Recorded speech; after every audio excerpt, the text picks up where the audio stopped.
Hello students, कैसे हैं आप सभी? बढ़िया, ठीक है। तो बेटा देखिए, आज हमारा जो लेक्चर नंबर 6 है उसके अंदर हम पढ़ने वाले हैं ग्राफ्स, यानी कि वर्क एनर्जी एंड पावर में जो भी इंपॉर्टेंट ग्राफ है वो पढ़ेंगे और डेरिवेशन देखेंगे kinetic energy and potential energy का। ठीक है, जैसे कि हमारे पास एक फॉर्मूला आया था ना काइनेटिक एनर्जी का, हाफ एम वी स्क्वेयर, तो वो फॉर्मूला कैसे आया, और potential energy is equal to M G H, वो फॉर्मूला कैसे आया। तो इन दोनों फॉर्मूला की आज हम जानकारी लेंगे कि कैसे ये फॉर्मूलाज आए हैं। तो वीडियो को बिना देर किए आज हम अपनी वीडियो स्टार्ट करते हैं। वीडियो को ज़्यादा से ज़्यादा लाइक और ज़्यादा से ज़्यादा शेयर कीजिएगा, चैनल को ज़्यादा से ज़्यादा सब्सक्राइब कीजिएगा। तो बेटा ग्राफ्स के ऊपर पढ़ने से पहले थोड़ा सा एक क्विक रिवीजन कर लेते हैं जो हमने लेक्चर नंबर अभी तक जितने में किया है। ठीक है, फॉर बेटर अंडरस्टैंडिंग आपको कंप्लीट वीडियोस देखनी होगी। ठीक है, लेक्चर नंबर 1 से लेके लेक्चर नंबर 5 तक आपको देखनी होगी। मैं थोड़ा आपको बस एक आइडिया दे रहा हूँ कि अभी तक हमने क्या क्या पढ़ा है। तो बेटा वर्क का हमने 3 फॉर्मूले पढ़े थे, F multiply S, F vector dot S vector, F S cos theta. ठीक है, ये फॉर्मूले आपको याद रखने हैं। इस फॉर्मूला के बारे में मैं आपको बता चुका हूँ लेक्चर नंबर 2 के अंदर कि ये वाले फॉर्मूले, ये वाला फॉर्मूला कब यूज़ करते हैं, ये कब यूज़ करते हैं, ये कब यूज़ करते हैं। ठीक है, तो आपको अगर पता लगाना है कि ये फॉर्मूला कब, ये फॉर्मूला कब, ये फॉर्मूला कब, तो प्लेलिस्ट में जाके वर्क के ऊपर लेक्चर नंबर 2 आई थिंक उसके अंदर मैंने अपलोड की हुई है ये वीडियो। तो बेटा वर्क का फॉर्मूला ये, वर्क की एसआई यूनिट हमने क्या देखी थी, जूल देखी थी। ठीक है, और हमने फिर देखा था 1 जूल किसके बराबर, 10 की पावर 7 अर्ग के बराबर। यहाँ पे अर्ग हमारे पास क्या होता था, CGS यूनिट। ठीक है, CGS यूनिट ऑफ वर्क। ठीक है, जैसे हमारा वर्क खत्म हो गया उसके बाद हमारी आ गई एनर्जी स्टार्ट। ठीक है, एनर्जी स्टार्ट हो गई थी। अब एनर्जी के अंदर जो बेसिकली हमारे सब्जेक्ट के अंदर है, हमारे सिलेबस में, वो है काइनेटिक एनर्जी और पोटेंशियल एनर्जी। काइनेटिक एनर्जी का फॉर्मूला बेटा हमने देखा था हाफ एम वी स्क्वेयर, और पोटेंशियल एनर्जी का फॉर्मूला हमने देखा था mgh। यहाँ पे h हमारा क्या होता था, height of the object, height of the object from reference frame. From reference frame का मतलब क्या हो गया कि जहां से पूछा जा रहा है, ग्राउंड से पूछा जा रहा है तो surface of the earth ground लेंगे अपन, सरफेस ऑफ द अर्थ लेंगे। ठीक है, मतलब कि कहीं ना कहीं कुछ गिवन होगा कि ग्राउंड से उठाया गया, जब ग्राउंड से उठाया गया तो कहीं ना कहीं अर्थ सरफेस की बात हो रही होगी कुछ ना कुछ। तो ये हमने देखा था काइनेटिक एनर्जी और पोटेंशियल एनर्जी के बीच में। फिर हमने पढ़ा था वर्क एनर्जी थ्योरम पढ़ी थी। वर्क एनर्जी थ्योरम में अपने देखा कि टोटल वर्क डन वो किसके बराबर होता है, चेंज इन काइनेटिक एनर्जी के बराबर होता है। तो ये कुछ कॉन्सेप्ट हमने पढ़ लिए थे प्रीवियस वीडियोस के अंदर। ठीक है, अब जो बेटा आज का जो हमारा मेन इंपॉर्टेंट चीज है वो हमारी आती है ग्राफ। क्या आती है बेटा, ग्राफ। तो बेटा देखो कुछ ग्राफ मैं आपके लिए लेके आऊं, ये ग्राफ आप अपनी नोटबुक के अंदर नोट भी कर सकते हैं और चीज़ों को ठीक तरीके से समझना है इसके अंदर, क्योंकि ये बहुत ज़्यादा इंपॉर्टेंट ग्राफ है। ये डायरेक्ट आपके MCQ, अगर मान लो आपके स्कूल में या आप जैसे कि MCQ की प्रिपरेशन वगैरह अगर करते हैं, ऑब्जेक्टिव क्वेश्चन अगर लगाते हैं, तो ऑब्जेक्टिव क्वेश्चन के अंदर डायरेक्ट पूछता है कि ग्राफ बता दो ए और बी के बीच का। ए यहाँ पे काइनेटिक एनर्जी या कुछ भी ले सकते हो, मतलब कि दो चीज़ों के बीच का ग्राफ पूछेगा वो। ठीक है, अगर आप स्कूल में पढ़ते हो सब्जेक्टिव क्वेश्चन में भी आ जाता है और ऑब्जेक्टिव क्वेश्चन में भी आ जाता है। तो मैं तो आपको यही बोलूंगा कि ग्राफ को जरूर नोट कर लीजिएगा अपने नोट्स के अंदर, जो भी आप नोट्स बना रहे हो। तो बेटा देखो हमें पता है काइनेटिक एनर्जी का फॉर्मूला क्या होता है, हाफ एम वी स्क्वायर होता है। ठीक है, अब पहले वाले ग्राफ में मैंने ये बोल दिया कि इसकी जो v है ना, स्पीड, वो कॉन्स्टेंट है, यानी कि वो सेम रफ्तार से चल रहा है। ठीक है, तो काइनेटिक एनर्जी और मास के बीच का रिलेशन बता दो, ग्राफ बता दो, क्योंकि अपने को पता है भाई हाफ तो चेंज होगा नहीं। ठीक है, ये भी कांस्टेंट है और वी भी कांस्टेंट है। तो काइनेटिक एनर्जी और मास के बीच में कैसा रिलेशन आ गया, डायरेक्ट रिलेशन आ गया, क्योंकि ना हाफ चेंज हो रहा ना वी चेंज हो रहा, और वी चेंज नहीं हो रहा तो वी स्क्वायर भी चेंज नहीं हो रहा। तो बेसिकली इसके अंदर हमारा ग्राफ कैसा बनेगा बेटा, स्ट्रेट लाइन ग्राफ बनेगा। कैसा ग्राफ बनेगा, स्ट्रेट लाइन ग्राफ बनेगा। यहाँ पे एक काम कर देते हैं, वी स्क्वायर बोल देते हैं। वी स्क्वायर हमारा यहाँ पे क्या है, कांस्टेंट है। ठीक है, यानी कि वी की वैल्यू चेंज नहीं हो रही, वी की वैल्यू एक ही है। वी की वैल्यू 1 2 3 कुछ भी मान लो, लेकिन एक ही वैल्यू है, वी की वैल्यू अलग अलग अलग अलग नहीं है।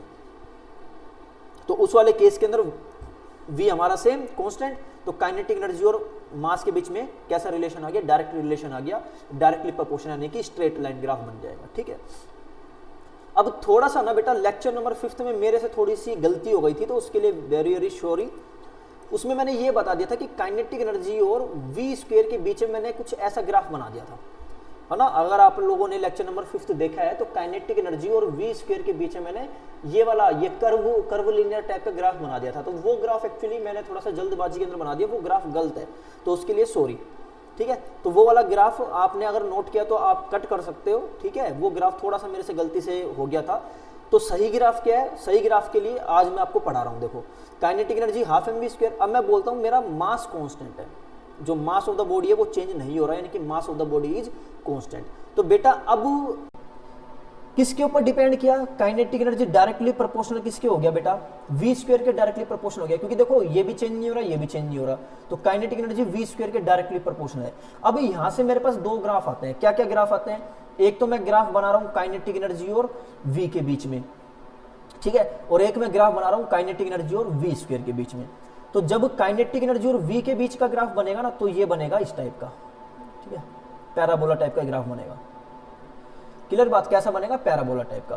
क्योंकि देखो v यहाँ पे क्या रिप्रेजेंट कर रही है, जैसे कि अगर मान लो वेलोसिटी मान के चलते हैं इन केस, क्योंकि हालांकि फॉर्मूले के अंदर हमारा जो एग्जैक्ट फॉर्मूला होता है हाफ mv स्क्वायर, तो इस वाले केस के अंदर हमें स्पीड बताती है, लेकिन ये स्पीड कैसे आई, ये आती है v डॉट v से, यानी कि ये जो v स्क्वायर है ये क्या है, वेलोसिटी का डॉट प्रोडक्ट है। क्या बेटा, वेलोसिटी का डॉट प्रोडक्ट है। अब आपको पता है वेलोसिटी का डॉट प्रोडक्ट है तो वो पॉजिटिव और नेगेटिव दोनों आ सकते हैं।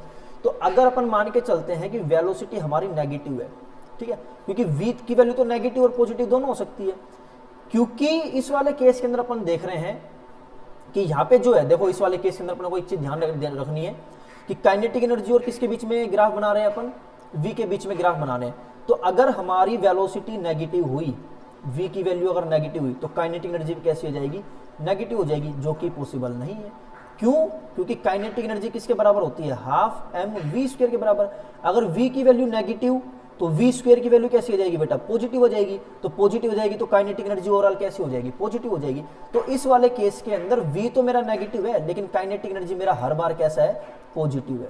कैसा है, पॉजिटिव। और इस वाले केस में भी हमारा काइनेटिक एनर्जी कैसी है बेटा, पॉजिटिव है। देखो v पॉजिटिव है तो भी काइनेटिक एनर्जी पॉजिटिव, और v अगर नेगेटिव है तो भी काइनेटिक एनर्जी कैसी है, पॉजिटिव है। तीसरे वाले ग्राफ के अंदर देखो kinetic energy directly proportional to V square. Directly proportional का मतलब स्ट्रेट लाइन ग्राफ बनेगा। कैसा ग्राफ बनेगा बेटा, स्ट्रेट लाइन। तो काइनेटिक एनर्जी और वी स्क्वायर का पूछे तो स्ट्रेट लाइन, काइनेटिक एनर्जी और वी का पूछे तो पैराबोला टाइप का कर्व लाइन, ठीक है।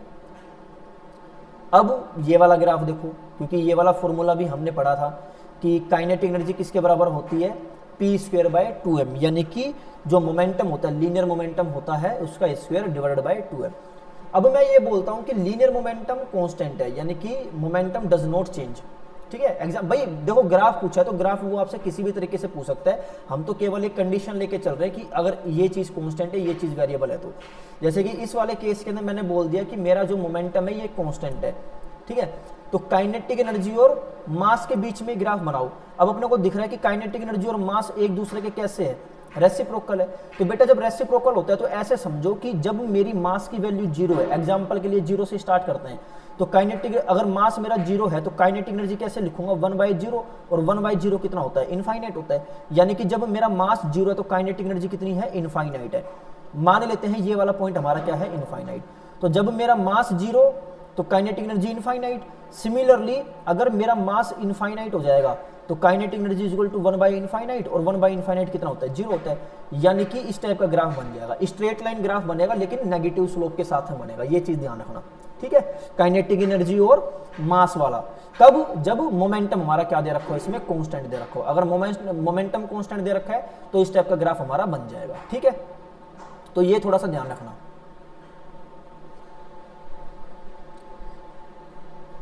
ठीक है बेटा। तो इस वाले केस के अंदर अपन ने देख लिया काइनेटिक एनर्जी और मास के बीच में कब, जब मोमेंटम हमारा कांस्टेंट हो, यानी कि p यहाँ पे क्या दे रखा है अपने को, कांस्टेंट दे रखा हो, ठीक है। यहाँ पे p हमारा क्या है, कांस्टेंट, ठीक है। अब हमने p को कांस्टेंट ले लिया, अब अपनी इसमें क्या ले लेंगे, मास को कांस्टेंट ले लेंगे। जब मास हमारा कांस्टेंट हो जाएगा तो काइनेटिक एनर्जी वो डायरेक्टली प्रोपोर्शनल होगी किसके,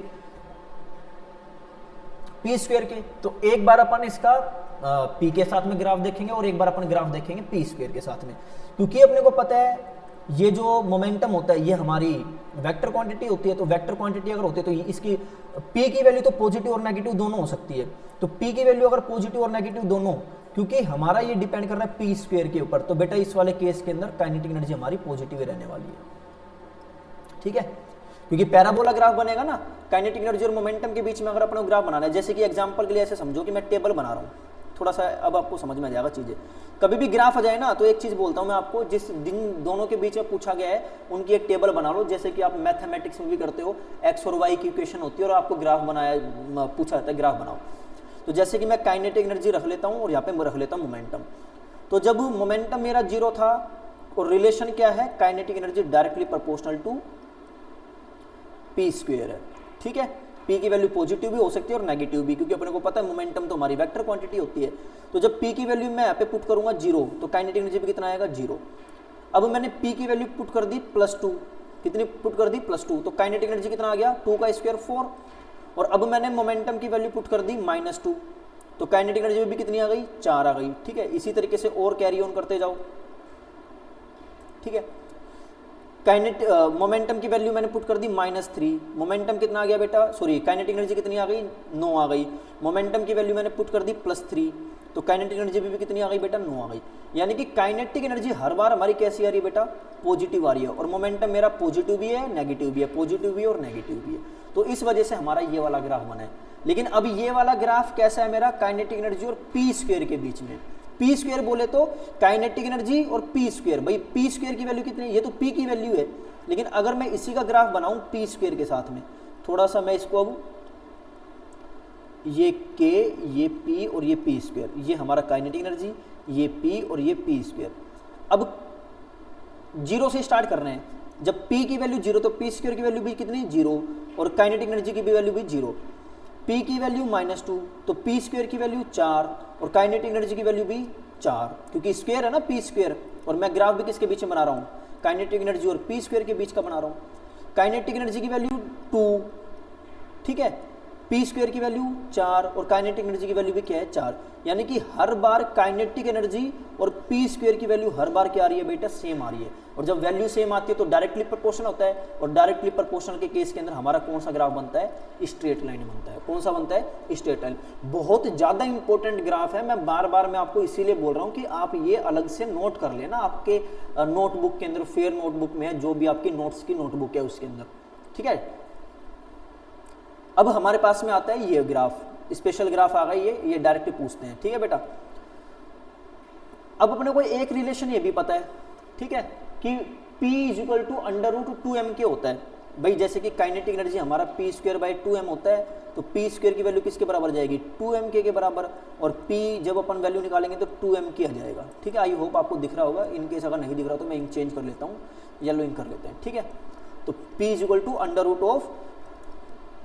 √2m के। अब मैंने 2 और m दोनों को क्या मान लिया, कांस्टेंट मान लिया। भाई 2 तो हमारा कांस्टेंट है ही, मास को भी मैंने कांस्टेंट मान लिया।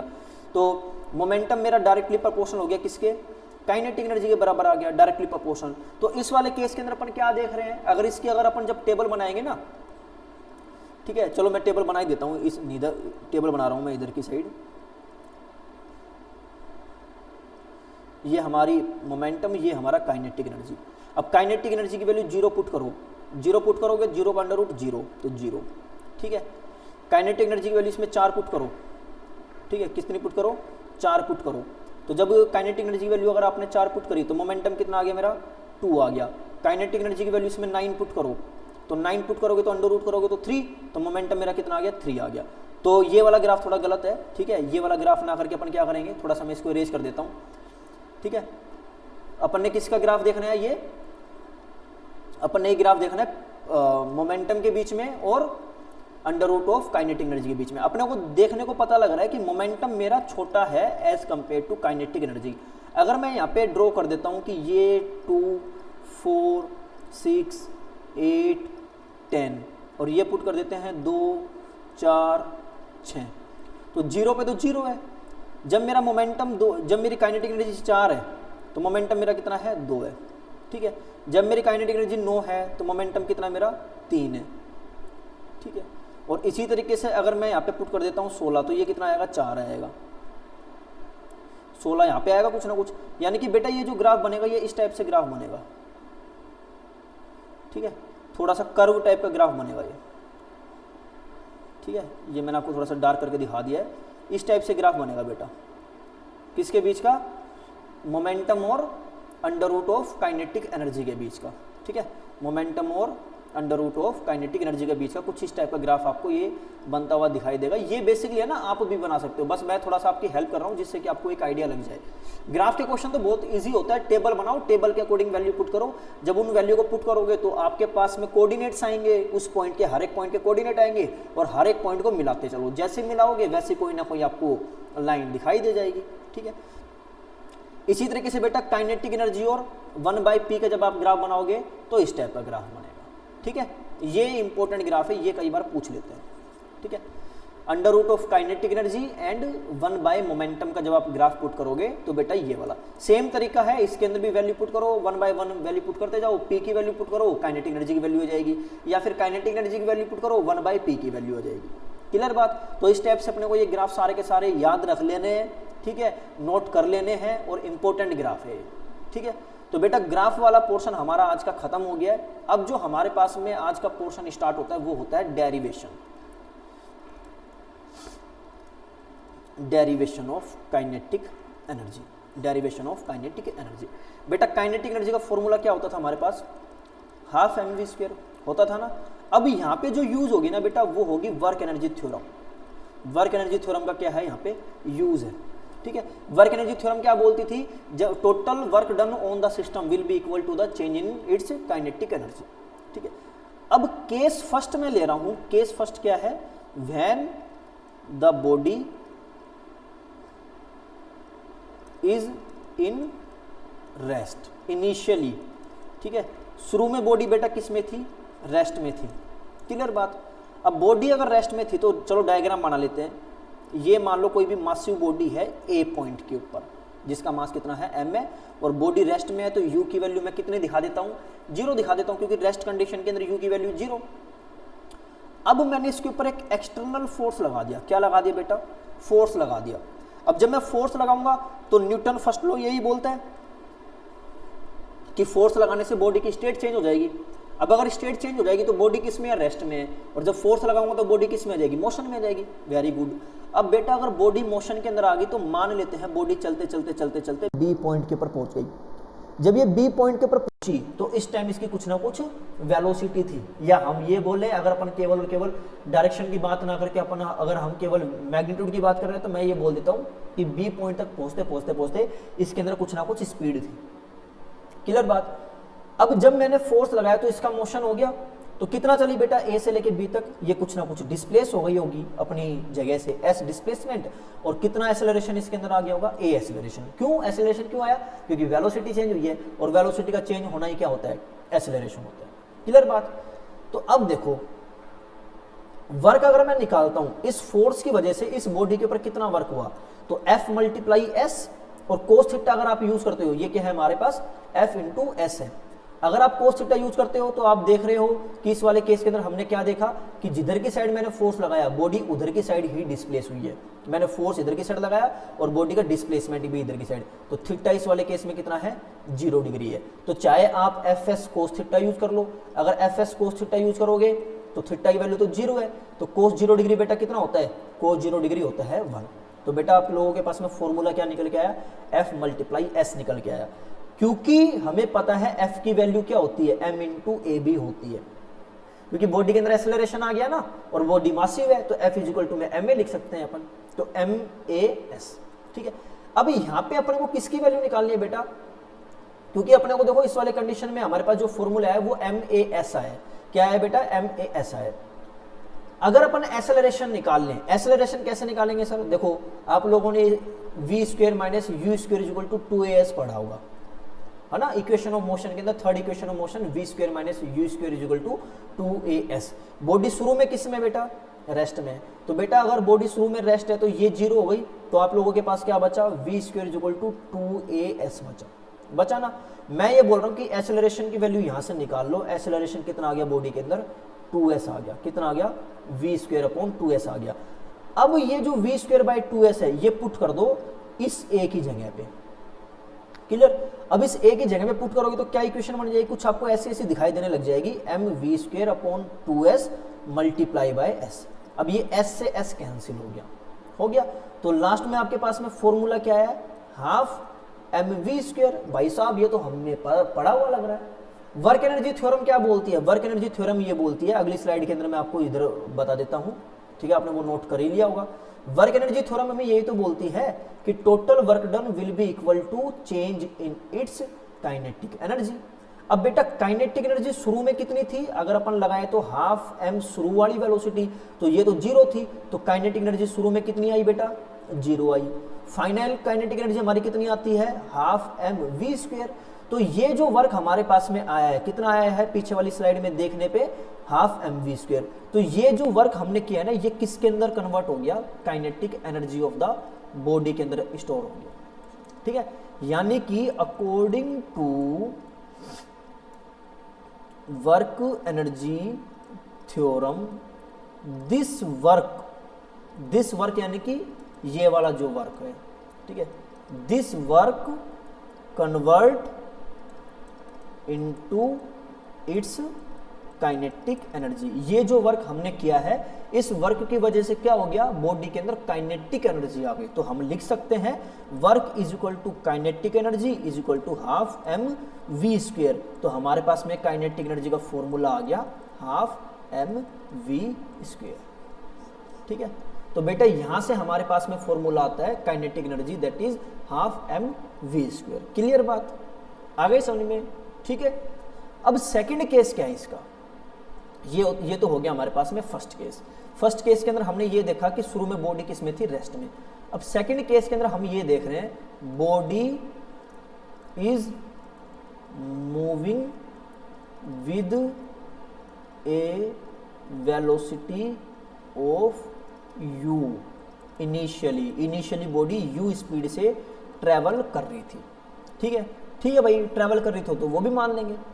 तो ये मान लेते हैं ए लोकेशन है, ए पॉइंट है शुरू में। अब शुरू में इस वाले केस के अंदर बॉडी रेस्ट में नहीं है, तो u हम मान के चलना पड़ेगा इसमें। भाई कुछ भी हो सकते हैं, u की वैल्यू 1 मीटर पर सेकंड, 2 मीटर पर सेकंड, कुछ भी हो सकती है, ठीक है। अब इसके ऊपर हमने फोर्स लगाया, F एक्सटर्नल लगाया। अब आपको पता है न्यूटन फर्स्ट लॉ में ये बोलता है कि अगर हम किसी बॉडी के ऊपर फोर्स लगाएंगे तो क्या तो उसकी स्टेट ऑफ मोशन चेंज हो जाएगी, है ना, यानी कि रेस्ट से मोशन में जाएगा, मोशन से रेस्ट में जाएगा। हो सकता है मोशन में वो हो और उसके ऊपर फोर्स लगा दे तो वो और तेज दौड़ने लग जाए, ये भी तो हो सकता है। अगर जिधर की साइड बॉडी जा रही है, अगर उधर की साइड ही हम फोर्स लगा देंगे तो बॉडी के अंदर स्पीड अप हो जाएगी, बॉडी स्पीड अप हो जाएगी, बॉडी तेज चलने लगेगी। लेकिन बॉडी जिधर की साइड जा रही है उसके अपोजिट डायरेक्शन में अगर फोर्स लगाएंगे तो बॉडी अपनी स्पीड क्या कर लेगी, कम कर लेगी। लेकिन इस वाले केस के अंदर हम क्या देख रहे हैं, बॉडी किधर की साइड मूव कर रही है, शुरू में इधर की साइड मूव कर रही है u स्पीड से, और मैंने जब फोर्स लगा दिया तो फोर्स लगाते ही बॉडी चलते चलते चलते चलते कहाँ पहुंच गई, बॉडी पहुंच गई है बी पॉइंट के ऊपर। किस पॉइंट पे पहुंच गई है, बी पॉइंट के ऊपर। जब बी पॉइंट के ऊपर पहुंची तो इसकी वेलोसिटी चेंज होकर कितनी हो गई बेटा, v हो गई। ऑब्वियसली सीधी सी बात है, इनिशियल वेलोसिटी u थी तो फाइनल वेलोसिटी v हो गई होगी, ठीक है। अब बॉडी अपनी ओरिजिनल पोजीशन से कितना डिस्प्लेस हो गई, s अमाउंट डिस्प्लेस हो गई, और बॉडी के अंदर कितना एक्सेलरेशन आ गया, a एक्सेलरेशन आ गया।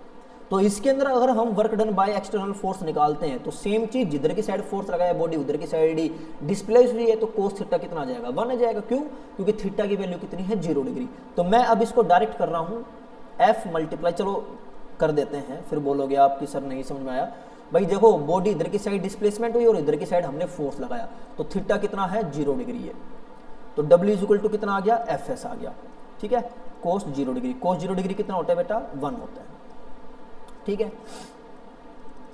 तो फोर्स को अपन लिख सकते हैं ma, है ना, क्योंकि according to Newton second law किसी भी बॉडी के ऊपर फोर्स लगा रहे उसके अंदर एक्सेलरेशन आया तो we can take it as F is equal to में ma।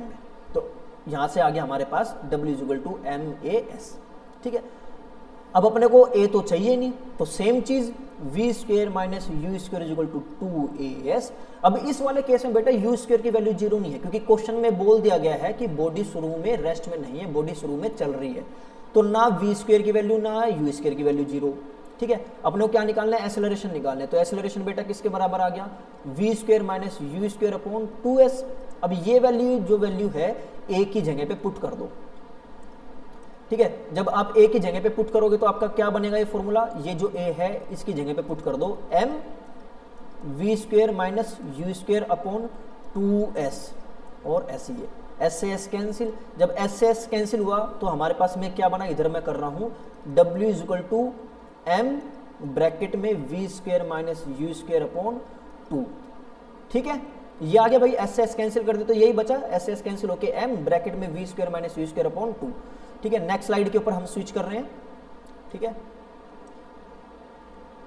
तो हमारे पास क्या बचा बेटा, एम बाहर था, V square minus U square upon 2। Bracket को जब आप ओपन करोगे तो क्या बचेगा, ये M V square minus M U square upon 2। क्योंकि अपने को दिखाई दे रहा है कि 2 एक एलसीएम आ रहा है, तो एलसीएम जब हम सेपरेट करेंगे तो हमारे पास में ये जो क्वांटिटी है ये कुछ इस टाइप से बच जाएगी, M U square M V square upon M U square. और थोड़ा सा अगर इसको एडजस्ट करना चाहो तो ये हमारा क्या बन जाएगा, half M V square minus half M U square. अब बेटा according to work energy theorem क्या है, total work done is equal to change in kinetic energy, यानी कि total work done is equal to kinetic energy final minus kinetic energy initial. ठीक है, तो बेटा यहाँ पे हमारी काइनेटिक एनर्जी फाइनल कितनी आ गई, हाफ एम वी स्क्वेयर आ गई, काइनेटिक एनर्जी इनिशियल कितनी आ गई, हाफ एम यू स्क्वेयर आ गई। तो हम लिख सकते हैं change in kinetic energy will be equal to half M V square minus half M U square, यानी कि change in kinetic energy will be equal to half M common ले लो, V square minus U square. तो बेटा यहाँ से हमारे पास में वर्क का एक और फॉर्मूला आ गया। क्या फॉर्मूला आ गया, मैं थोड़ा सा अलग पेन से शो कर रहा हूँ जिससे कि आपको थोड़ा सा एक डिफरेंस पता लग सके कि हाँ क्या कुछ अलग है। तो देखो यहाँ पे अपन ने क्या देखा, ये हमारी क्या है, ये तो हमारी चेंज इन काइनेटिक एनर्जी आ गई ना। तो हम बोल सकते हैं work is equal to change in kinetic energy is equal to half M V square minus U square. तो ये वाला फॉर्मूला भी हम यूज कर सकते हैं। कब यूज करेंगे, जब इनिशियली बॉडी किस में हो, रेस्ट में हो, तो जब सॉरी इनिशियली बॉडी मोशन में हो। ठीक है, तो हमारे पास में क्या क्या फॉर्मूले आ गए, दो फॉर्मूले आए हमारे पास में काइनेटिक एनर्जी के। एक तो हमारे पास में काइनेटिक एनर्जी का फॉर्मूला आया हाफ एम वी स्क्वेयर। ये कब लगाएंगे, जब बॉडी के बारे में ये बोल रहे हैं कि बॉडी चल रही है। ठीक है, इनिशियली कंडीशन अगर हम इसमें 0 मान लें, इनिशियली अगर बॉडी रेस्ट में थी, हमने धक्का मार दे, बॉडी चलने लग गई किसी भी स्पीड v से, तो हम ये वाला कॉन्सेप्ट यूज करेंगे। वर्क पूछे तो हम वर्क सीधा ऐसे भी निकाल सकते हैं। ठीक है, अगर आपको m की वैल्यू गिवन और v की वैल्यू गिवन है, a body of mass 2 kg running with a speed of 3 meter per second square, sorry 3 meter per second, तो काइनेटिक एनर्जी बताओ, तो हाफ एम वी स्क्वायर। बताओ कितना वर्क हुआ होगा, तो कितना वर्क हुआ होगा, जितना उसके अंदर काइनेटिक एनर्जी है। वर्क एनर्जी थ्योरम यही बोलती है कि उतना ही वर्क हुआ है जितनी उसकी काइनेटिक एनर्जी है। अगर u की वैल्यू 0 नहीं है, ठीक है, u भी कुछ ना कुछ है आपका, ठीक है, और v भी आपका कुछ ना कुछ है, तो उस वाले केस के अंदर वर्क डन आप कैसे निकाल सकते हो, चेंज इन काइनेटिक एनर्जी। और चेंज इन काइनेटिक एनर्जी किसके बराबर आएगी, half M bracket V square minus U square. तो with the help of these two formula you can calculate work. ठीक है, it depends on the question whether what is the value that you have to given और not. अगर u की value आपको body start हो रही है rest से, तो हाफ एम वी स्क्वायर से काम चल जाएगा। बॉडी शुरू में कुछ ना कुछ स्पीड से चल रही थी, बाद में अलग स्पीड से चलने लग गई, तो काइनेटिक एनर्जी चेंज हो गई होगी। और जब काइनेटिक एनर्जी चेंज हुई होगी तो किसकी वजह से हुई होगी, कुछ ना कुछ वर्क हुआ होगा। तो work is equal to change in kinetic energy half M V square minus U square, या फिर work is equal to kinetic energy half M V square. Clear. तो यहाँ से हमारे पास में डेरिवेशन कंप्लीट हो गया है। मोस्ट इंपोर्टेंट डेरिवेशन है, 110% पेपर के अंदर ये आता ही आता है। ठीक है, अब हमारे पास में जो डेरिवेशन बचता है बेटा, वो हमारे पास आता है अब पोटेंशियल एनर्जी का डेरिवेशन। ठीक है, पोटेंशियल एनर्जी का डेरिवेशन। पोटेंशियल एनर्जी का फॉर्मूला हमने क्या देखा था, mgh, ये देखा था mgh, और इसके अंदर भी क्या यूज होगी, वर्क एनर्जी थ्योरम। क्लियर।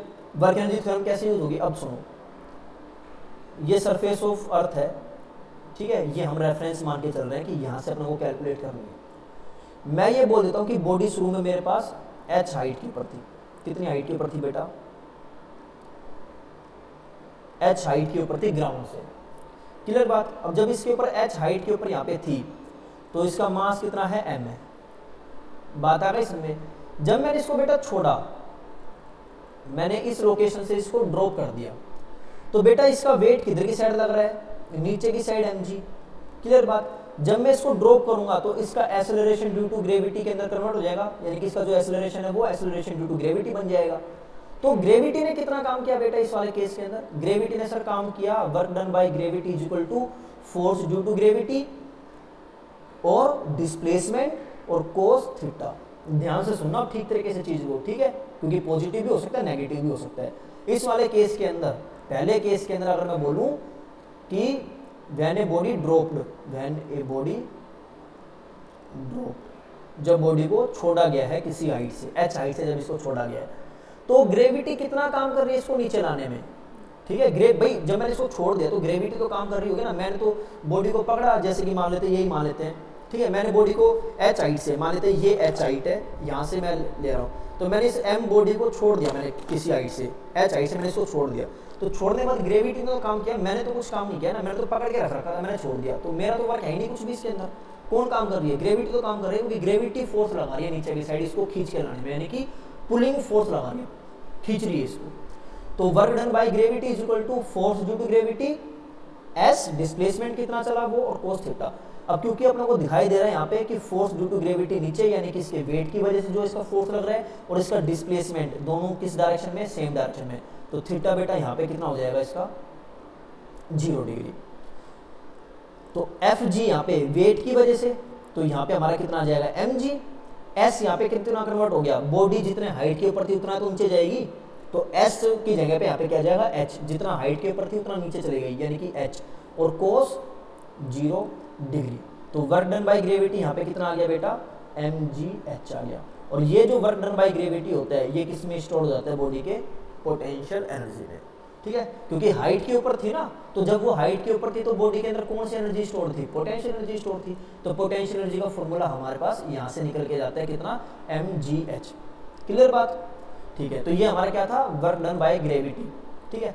अब इसका एक स्पेशल केस है, वो थोड़ा सा बता देता हूँ, वो आप चाहो तो नोट कर लेना, ना चाहो तो नोट मत करना, लेकिन आपको पता होना चाहिए। पहला वाला केस तो था जिस डायरेक्शन के अंदर हमारी ग्रेविटी लग रही है उसी डायरेक्शन के अंदर बॉडी नीचे जा रही है। अब सेकंड केस के अंदर मैं ऐसे शो कर रहा हूं कि बॉडी ग्राउंड के ऊपर रखी हुई है, पहले बॉडी ग्राउंड के ऊपर रखी हुई है और मैं इसको लेके जा रहा हूं एच हाइट के ऊपर, ठीक है, मैं इसको मूव करवा के एच हाइट के ऊपर लेके जा रहा हूं। अब बेटा जब मैं इसको एच हाइट के ऊपर ले गया तो मान लेते हैं किसी भी टाइम के ऊपर, ठीक है, कोई भी एक मैं डायग्राम शो कर रहा हूँ, किसी भी टाइम के ऊपर, जैसे मान लो ये है, ये बॉडी जब यहाँ पे थी, बस थोड़ा सा आपको बताने के लिए, ठीक है, जब ये बॉडी इस पोजीशन के ऊपर थी तो आपको थोड़ा सा दिख जाएगा। तो बेटा वेट ऑफ द बॉडी तो ऑलवेज किधर लग रहा होगा, डाउनवर्ड, हर एक पॉइंट के ऊपर वेट ऑफ द बॉडी किधर की साइड है, जब ये ऊपर चली जाएगी तो भी वेट किधर की साइड लग रहा होगा, डाउनवर्ड। तो क्या सचमुच में ग्रेविटी चाहेगी कि बॉडी ऊपर जाए? नहीं चाहिए ना। देखो फर्स्ट वाले केस के अंदर हमें ये पता है कि ग्रेविटी किसी भी चीज को क्या करती है, अपनी तरफ खींचती है, अपनी तरफ आकर्षित करती है, अपनी तरफ अट्रैक्ट करती है। तो पहला वाला केस तो ग्रेविटी के सपोर्ट में ही आया, जिधर की साइड ग्रेविटी थी उधर की साइड बॉडी गई। सेकंड वाले केस के अंदर अपन क्या देख रहे हैं कि अपन जो वर्क कर रहे हैं ना वो ग्रेविटी के अपोजिट डायरेक्शन में कर रहे हैं। ग्रेविटी चाहती है नीचे की साइड और हम चाह रहे हैं किधर की साइड, ऊपर की साइड लेके जा रहे हैं। तो इस वाले केस के अंदर अगर मैं वर्क निकालता हूं, वर्क डन बाय ग्रेविटी, तो बेटा ग्रेविटी यहां पे कैसा काम कर रही होगी, नेगेटिव। तो हम इसको बोल सकते हैं कि ये वर्क डन बाय ग्रेविटी, यानी कि अपन इसको ऐसा भी लिख सकते हैं, वर्क डन अगेंस्ट ग्रेविटी। हमने किसके अपोजिट डायरेक्शन में काम किया, वर्क डन अगेंस्ट ग्रेविटी, ठीक है, दोनों का मतलब सेम है। तो यहाँ पे अपन क्या लिखेंगे, force due to gravity multiply वो कितना चला और कोस थीटा। तो इस वाले केस के अंदर हम देख रहे हैं कि बॉडी चल रही है ऊपर की साइड और बॉडी का वेट है नीचे की साइड। तो दोनों के बीच में कितना डिग्री का एंगल, 180 डिग्री का एंगल, क्योंकि दोनों कैसे हैं, अपोजिट डायरेक्शन में। तो यहाँ पे हमारा कितना आ जाएगा, एम जी एच और कोस 180 डिग्री। तो ये हमारे पास कितना आ जाएगा, एम जी एच कोस 180 डिग्री होता है -1। तो वर्क डन अगेंस्ट ग्रेविटी कितना आ गया बेटा, वर्क डन अगेंस्ट ग्रेविटी हमारा नेगेटिव आ गया, कितना आ गया, -mgh। यानी कि वर्क डन बाय ग्रेविटी यहाँ पे कितना हो गया, work done by gravity, gravity ने कैसा काम किया, यहाँ पे नेगेटिव काम किया। लेकिन work done by us, work done by us, हम किधर की साइड लेके जा रहे हैं, ऊपर की साइड। हम इसको ऊपर की साइड खींच के लेके जा रहे हैं और बॉडी चल भी किधर की साइड रही है, ऊपर की साइड। तो हमारे द्वारा कार्य कैसा है, पॉजिटिव, क्योंकि इस बॉडी को मैं ऊपर की साइड खींच रहा हूं। मैं इसको ऊपर की साइड फोर्स ला के खींच रहा हूँ, तो मेरा फोर्स किधर की साइड, ऊपर की साइड, इसका डिस्प्लेसमेंट किधर की साइड, ऊपर की साइड, तो मेरे द्वारा कैसा कार्य किया गया, पॉजिटिव। ठीक है, तो work done by external force, work done by external force कितना जाएगा, external force is equal multiply S और कोस थीटा, कोस 0 डिग्री। तो work done by external force बेटा यहाँ पे कितना जाएगा, मैंने कितना फोर्स लगाया होगा, जितना इसका वेट होगा, यानी कि एम जी और एस किस में कन्वर्ट हो गया, एच में कन्वर्ट हो गया, और कोस 0 डिग्री 1। ठीक है, देखो चीजों को थोड़ा सा समझो इस वाले केस के अंदर, मैं अलग स्लाइड के अंदर दिखा रहा हूं इसमें। ठीक है, मैं ये बोल रहा हूं ग्रेविटी, भाई आप ये बताओ ग्रेविटी किधर की साइड लगती है, ऑलवेज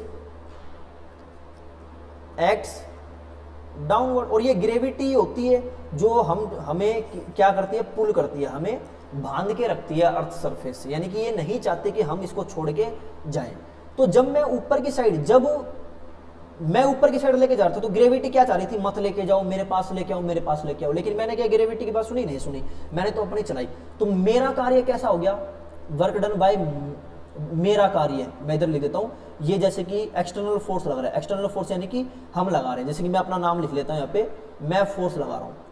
ठीक है, अब मैं फोर्स लगा रहा हूं, तो मेरे द्वारा कैसा कार्य है, वर्क डन बाय मेरे द्वारा, यानी कि मेरा कार्य कैसा है, पॉजिटिव mgh, क्योंकि मैं बॉडी को ऊपर की साइड लेके गया हूं ना फोर्स लगा के, तो मेरा फोर्स ऊपर की साइड, बॉडी का डिस्प्लेसमेंट भी ऊपर की साइड है, थीटा 0 डिग्री, तो fs cos 0 डिग्री, यानी कि mgh। ग्रेविटी किधर की साइड है, ग्रेविटेशनल फोर्स नीचे की साइड है, भाई ग्रेविटी नीचे खींच रही है, तो ग्रेविटी के द्वारा ग्रेविटेशनल फोर्स नीचे की साइड है, क्लियर बात। तो ग्रेविटी के द्वारा जो फोर्स है इस वाले केस में कैसा है, माइनस mgh, क्योंकि ग्रेविटी चाह रही है, नहीं चाह रही ना ग्रेविटी ऊपर जाए, तो ग्रेविटी लगातार नीचे फोर्स लगा रही है कि आ जाए, मेरे पास आ जाए, लेकिन नहीं आ रही, किधर फोर्स तो लगा रही है नीचे की साइड, mg फोर्स लगा रही है, बॉडी किधर खड़ी आ रही है, ऊपर खड़ी, तो कितना 180 डिग्री का एंगल, तो माइनस mgh। कौन से केस के अंदर, सेकंड केस के अंदर, जब किसी बॉडी को लिफ्ट करके ऊपर की साइड लेके जा रहे हैं। और पहले वाले केस के अंदर तो अगर मैंने बॉडी को ड्रॉप ही कर दिया, तो जब मैंने बॉडी को ड्रॉप ही कर दिया, तो मेरा तो वर्क है ही नहीं, केवल ग्रेविटी काम कर रही है, कैसा काम कर रही है, पॉजिटिव, क्योंकि ग्रेविटी चाहती भी नीचे की साइड लेके आनी, और बॉडी जा भी नीचे की साइड रही है। लेकिन अगर मैं इसी बॉडी को ऊपर से नीचे की साइड लेके आऊं, तो मैं किधर की साइड फोर्स लगा रहा हूं, नीचे की साइड, और बॉडी किधर की साइड आ रही है, नीचे की साइड। तो इस वाले केस के अंदर मेरा वर्क और ग्रेविटी का वर्क दोनों का दोनों कैसा है, पॉजिटिव है। लेकिन सेकंड वाले केस के अंदर जब हम बॉडी को लिफ्ट कर रहे हैं, तो मेरे द्वारा कार्य तो पॉजिटिव है, लेकिन ग्रेविटी के द्वारा कार्य कैसा किया गया है, नेगेटिव किया गया। क्लियर, आई होप आपको बहुत अच्छे तरीके से समझ में आ गई होगी ये सारी की सारी चीजें, कि कौन से ग्रेविटी के द्वारा पॉजिटिव होता है, वर्क डन अगेंस्ट ग्रेविटी हमेशा नेगेटिव होता है। एक चीज ध्यान रख लेना, जब भी ग्रेविटी के अपोजिट डायरेक्शन में काम करोगे, ग्रेविटी की बात मान के नहीं काम करोगे, तो वर्क डन अगेंस्ट ग्रेविटी कैसा होगा, नेगेटिव होगा। ठीक है, यानी कि उस वाले केस के अंदर ग्रेविटी कैसा काम कर रही होगी, नेगेटिव काम कर रही होगी। भाई ग्रेविटी पॉजिटिव कब काम करेगी, जब उसके डायरेक्शन में आओगे, सीधी सी बात है। आगे बात समझ में, तो यहाँ पे हमारी पोटेंशियल एनर्जी का फॉर्मूला आ जाता है कितना, mgh, जो इस वाले केस के अंदर हमने कार्य किया है, ये बॉडी की पोटेंशियल एनर्जी में स्टोर हो जाता है, और जब पोटेंशियल एनर्जी में स्टोर हो जाता है तो कितना आ जाता है, mgh। क्लियर बात। तो बेटा ये था हमारा आज का डेरिवेशन और आज के टॉपिक। आज के टॉपिक के अंदर अपन ने पढ़ लिए, क्या क्या चीज पढ़ ली हमने, ग्राफ्स पढ़ लिए, मैं थोड़ा सा एक बार दिखा देता हूँ स्लाइड्स। ये हमने क्विक रिवीजन पढ़ा था, उसके बाद हमारे ग्राफ स्टार्ट हो गए थे, काइनेटिक एनर्जी और मास के बीच में, काइनेटिक एनर्जी v के बीच में, काइनेटिक एनर्जी और v स्क्वायर के बीच में। उसके बाद हमने देखा था काइनेटिक एनर्जी और मोमेंटम के बीच का ग्राफ। तो काइनेटिक एनर्जी और फर्स्ट केस के अंदर हमने देखा जब हमारा मोमेंटम कांस्टेंट होता है तो काइनेटिक एनर्जी और मास के बीच का ग्राफ। ठीक है, उसके बाद हमने देखा काइनेटिक एनर्जी और मोमेंटम के बीच का ग्राफ, और थर्ड अपन ने ग्राफ इस स्लाइड में अपन देख रहे हैं काइनेटिक एनर्जी और p स्क्वायर के बीच का ग्राफ। आफ्टर दैट हमने देखा एक रिलेशन देखा P is equal to under root of 2m के। तो पोटेंशियल एनर्जी नहीं, लीनियर मोमेंटम और under root of kinetic energy के बीच का ग्राफ हमारा कुछ इस टाइप का आया, कर्व लाइन का ग्राफ आया। ठीक है, इसी के साथ में सेकंड जो आपको ग्राफ दिखाई दे रहा है ये हमारा है under root of kinetic energy और 1 लीनियर मोमेंटम के बीच का ग्राफ। ठीक है, तो ये हमने ग्राफ देखे। उसके बाद हमारे पास में स्टार्ट हो गया डेरिवेशन ऑफ काइनेटिक एनर्जी। ठीक है, आपने सभी चीजें नोट कर ली होगी। इन केस अगर फिर भी आपका कुछ कॉन्सेप्ट रह गया, आपने चीज को अगर नोट नहीं किया तो you can do one thing, आप वीडियो को पॉज करके बैकवर्ड जा सकते हैं, जिससे कि जो चीज आपकी मिस हो गई, जो चीज आपने नोट नहीं की वो आप नोट कर सकते हैं। तो बेटा अब जो हमारी नेक्स्ट वीडियो आएगी लेक्चर नंबर 7, क्योंकि ये हमारा लेक्चर नंबर 6 था, let me check lecture number 6 था क्या, हाँ ये लेक्चर नंबर हमारा 6 था, ठीक है। तो एनर्जी यहाँ पे हमारी लगभग कंप्लीट हो गई है, 2-3 चीज हमारी बची है। एक तो हमारी बची है ट्रांसफॉर्मेशन ऑफ एनर्जी, है ना, ट्रांसफॉर्मेशन ऑफ एनर्जी बची है, इलास्टिक पोटेंशियल एनर्जी जैसे कि स्प्रिंग एनर्जी, ये 2 चीज आई थिंक बची है जहां तक मेरे को क्लिक कर रहा है, ये 2 टॉपिक हमारे बचे हैं, ठीक है। तो एक काम करता हूं मैं ऐसा सोच रहा हूं कि अब आपका न्यूमेरिकल की वीडियो ले आते हैं, 10 क्वेश्चन मैं करवाऊंगा, ठीक है, और उस वीडियो को आप जरूर देखिएगा क्योंकि उस वीडियो के अंदर आपके लिए एक असाइनमेंट भी होगा, ठीक है। 10 क्वेश्चन मैं आपको अपनी तरफ से करवाऊंगा उस वीडियो के अंदर, ठीक है, और उसी वीडियो के अंदर आपके लिए कुछ सिलेक्टेड क्वेश्चन होंगे आप ही के लेवल के, क्लास 9th के लेवल के, ठीक है। तो क्लास 9th के लेवल के कुछ न्यूमेरिकल्स आप लोगों के लिए होंगे, तो वो वीडियो आपके लिए हेल्पफुल रहेगी क्योंकि आपको न्यूमेरिकल्स करने की अप्रोच पता लगेगी कि कैसे न्यूमेरिकल करते हैं, काइनेटिक एनर्जी, लीनियर मोमेंटम और वर्क के, और साथ साथ में आपको 15 से लेकर 20 क्वेश्चन में आपको असाइनमेंट के तौर के ऊपर दूंगा। तो वो क्वेश्चन आप ट्राई कीजिएगा, इन केस अगर आपसे बन जाते हैं वो क्वेश्चन तो बहुत अच्छी बात है, नहीं बनते तो I am here with you, ठीक है। आप कमेंट करके बोल सकते हैं कि सर क्वेश्चन नंबर XYZ मेरे को समझ में नहीं आया, जिससे कि मैं नेक्स्ट वीडियो के अंदर मैं उन क्वेश्चन की सॉल्यूशन आपके साथ में शेयर कर सकूं। तो तब तक के लिए आप अपने channel physics bye Kunal Singhal के साथ में बने रहिए, ढेर सारा सपोर्ट कीजिए, वीडियो को लाइक और शेयर कीजिए, राइट। तो तब तक के लिए शुक्रिया, बहुत बहुत आपका धन्यवाद, very very thankful to you. मिलते हैं नेक्स्ट वीडियो के अंदर विद इन 1 और 2 डे के अंदर। Thank you.